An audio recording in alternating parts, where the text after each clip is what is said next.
Hey, what's up, everybody? It's Blair with Tech Writer EDC, and today I am talking some favorite watches. And I thought it'd be kind of cool to do a recap of the week.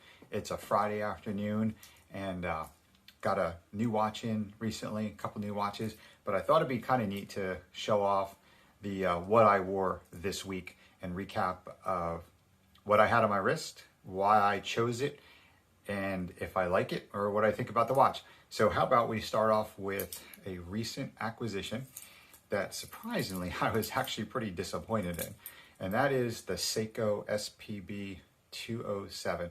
So some of you are probably like, what are you, crazy? Why don't you like that watch? But I'll tell you, for the amount of money it costs, I was woefully underimpressed.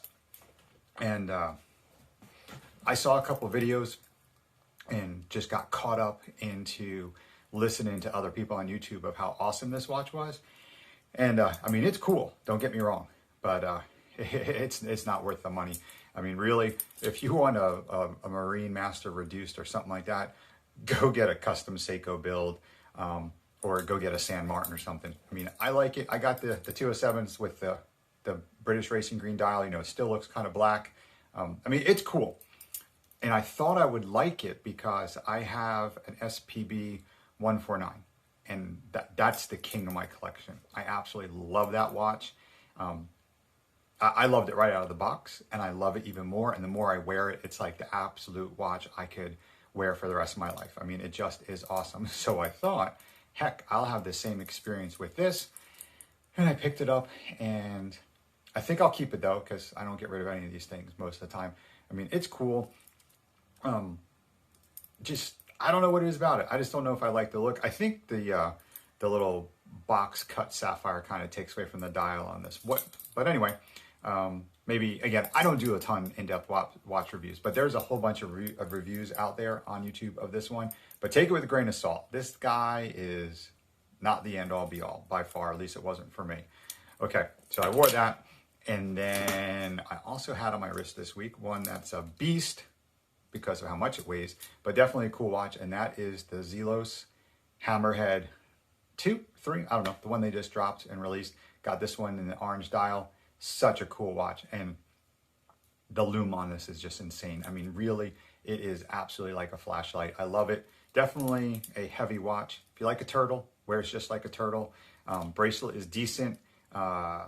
Clasp, everything. Great watch, man. I love it. And for, you know, if you get them at the pre-order prices, they're like $100 less. I mean, you can't go wrong with it. So typical micro brand, great lume, Seiko inside. You know what you're getting right there. Definitely high quality. And another one, number 3, I had on my wrist. Now, I always have this one on my wrist because if you follow me on Instagram, you know that this watch has not stopped running in 2.5, 3 years. And this is my Orient Triton with the power reserve. Love this watch. And if you want a Marine Master, I always call this the poor man's Marine Master. I would buy this any day over that Seiko SPB207. Just love it. It's a beast. Keeps great time. Wears great on the wrist. You know, it's a big watch, but it's shorter lug to lug, so it fits my wrist pretty nice. Again, I don't have huge wrists. I'm skinny on my forearms there, but you can see it looks good. Love it. And definitely probably one of my top 10 watches of all time. Cannot go wrong with the Orient Triton. All right, I also had on my wrist a watch that I love and hate. Sometimes I like it, sometimes I don't, and that is the Islander Samurai Clone.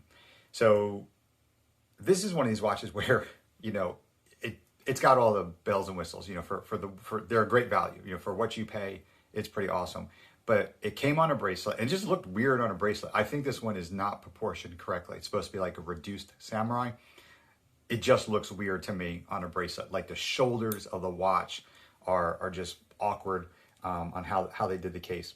But on a strap, I actually love it. And this is how I wear it. I wear it on this silicone grayish strap, and man, it's like totally like my summertime watch. Looks cool, and this one's got the little gray bezel insert, so it kind of picks up the strap. Love it. Quick release strap, I added that. Again, this one came in a bracelet. Like this watch, love it. Awesome lume. Market Long Island watch does a great job with these watches, but just it's a weird shape, and I just didn't like it on the bracelet. But I wear it all the time on a strap, so it's cool. All right, other thing I wore quite a lot this week is, and this is absolutely one of my favorite watches. I picked it up from my buddies at the Columbia Watch Society, and that is the Steinhart Ocean One. This is the one with the gray dial.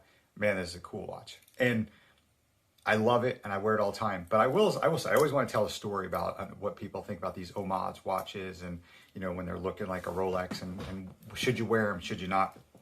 And I happened to be at a Christmas party at Christmas, where I was with a bunch of doctors who actually had Rolexes and Breitlings, and I can tell you, wearing an homage in front of those guys, which I didn't at the time, makes me think twice about this. But since you're not finding this in the real world, as far as the Rolex, I don't mind wearing it. It just fits perfect. And I saw a quick video the other day of someone who said, if you could eliminate one watch brand in the world, what would it be? And she said Steinhart. And I was shocked because, you know what you're getting with this. And for the money, their watches are, you know, as she was making fun of, a great bang for the buck, or, you know, a great price point. So I don't agree with you on that one. A great watch. Their titanium version is fantastic. And I love this watch. I picked it up used, decent bracelet. Their bracelet are screwed links on it, easy to adjust. It's just a cool watch. Again, it's a little, you know, it is what it is on these. It's definitely a Swiss movement inside on this one. So, and I wear it all the time. And I like to, actually got a couple watches that I wear when I'm like working outside or around the house. And this one's getting banged up. So it's kind of starting to get that, you know, useful look to it. A lot of my watches don't get banged up as much because I rotate them through. I mean, I think I mentioned before, I work from home, and sometimes I wear 2, 3, 4 watches a day just because I'm sitting here in the office working and take a coffee break and I want to swap my watch. But this week I kept it slim. I slimmed it down because I wanted to do this video on Friday of the 5 watches I wore this week. So this was number 4. And the 5th one, and this thing is wicked cool. I have been fortunate enough to get, from Ethan over at Phoibos, sent me the new nebulous. And again, if you want an in-depth review, go check out Aaron Dunlop, Shane from Relative Time. They did it. And it seems like there's somewhat mixed reviews out there. This thing is fantastic. I love it. The dial is awesome. This one's that like kind of orange, burnt umber, whatever you want to call it. It is so cool. The lume on it is insane. The finishing is perfect. And it's like, all right, so I got that Seiko SPB207, and y'all know how much something like that costs. And I think this watch is, you know, less than $400. I'm not sure what Ethan's even selling these for on the Phoibos website. It's got a Miyota high beat movement in there, stainless steel case, screw down crown, awesome lume. But when you get a watch like this, and then you hold up a watch that costs 4 or 5 times as much that disappoints you, it really makes you wonder what the heck is going on here. Now, the only gripe I have about this one is, actually not even a gripe, it's not their fault. I just like 22 millimeter lugs. This one's got 20 millimeter lugs. A lot of people like the 20. It's not a fault of the watch. I just like 22 millimeters, but it totally works on this package. It looks awesome on the wrist. This is, I think I've worn this the most this week, keeping it on there. Let's see here. So just that total sports watch, you know, I don't know what you equate it to, like a Rolex Explorer type watch that does everything. Looks good if you got a dress shirt on, looks good with a polo, just looks good all the time. But man, Phoibos continually knocks it out of the park. If you really want to watch, that's probably the best bang for the buck out there. You can't go wrong with any of these. And I've purchased several of my own, so not just Ethan sending them my way to check out. I've given 2 as a gift to other people. They're just great. And that, my friends, are the 5 watches I wore this week. I didn't include the weekend because, man, but you know, we got to talk about another Seiko Turtle or something like that. So Monday through Friday, this is what I had on my wrist. Cool. All right, guys, appreciate it, and I will talk to you later.